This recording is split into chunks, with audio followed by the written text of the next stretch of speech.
My girlfriend insisted that she could easily fend off a guy if she needed to, so I proved her wrong, and now it's over. So, my girlfriend, 25F, and I, 26M, moved in together last year.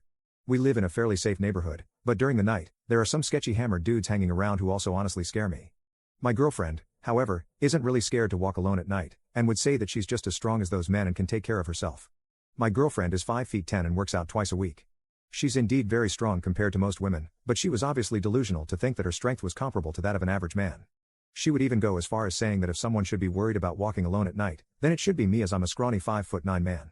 I thought this was one of those situations where it would be better to just shut up than to be correct, so I mostly stopped expressing my concerns to her.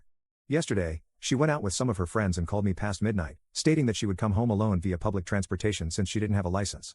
I told her that it was dangerous, and I offered to come pick her up, but she insisted on coming by herself. I couldn't sleep until she arrived home an hour later, and she was angry at me for not trusting that she could take care of herself. So, I thought this was the perfect opportunity to demonstrate the strength disparity between a man and a woman. Initially, she thought I was joking, but when she realized I was completely serious, she happily took the opportunity to prove me wrong.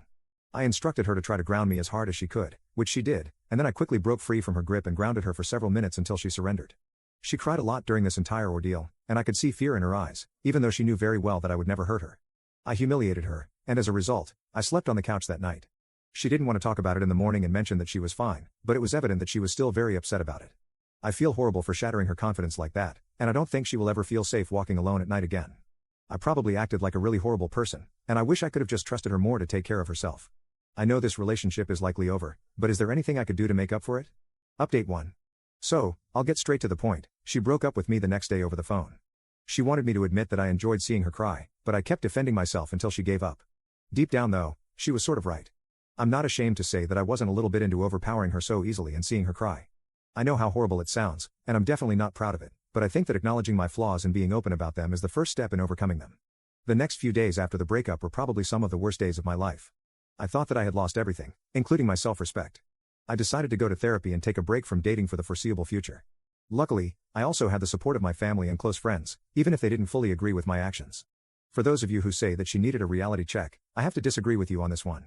Yes, she overestimated her strength, but she's not dumb enough to actually engage in a fight with a stranger, let alone any guy who's clearly had one too many drinks.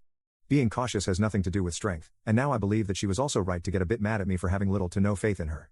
Trying to demonstrate how much stronger I was at 2 a.m. was just plain stupid though. I hadn't heard from my ex until she gave me a call 2 days ago. We barely talked about the incident, and it was mostly catching up and making peace with each other. She seems like she's doing pretty great for herself, as she's about to graduate with her master's and already has a job lined up. She also started dating a new guy last month, and I can tell by the way she talked that she's very into him. Overall, I was glad to hear how happy she sounded. I'm also doing pretty well myself, although I'm still on my break from dating, and I don't see myself getting into another relationship for at least a year. Last month, I also got to experience how my ex felt when I was overly worried about her safety. I went with my family on a trip to Naples, and while our apartment was in a fairly safe part of the city, it was just a few blocks away from some sketchy alleys at night. So, when I was craving a good pizza one night, my mom got very vocal about not wanting me to go to that place because of how sketchy some of the alleys on the way there looked. I tried to convince her that she had nothing to worry about, but to no avail. It then dawned on me that this is probably how my ex felt when I expressed my concerns to her. Eventually, I decided to go to that place the next day during daytime instead. It was definitely worth it though. I'm genuinely happy with how things went for both of us, although I still miss her sometimes, and hearing her voice again just made me miss her even more, but I know that it's probably better for us to move on with our lives separately. I also plan to continue with my therapy sessions, even though I feel completely fine by now.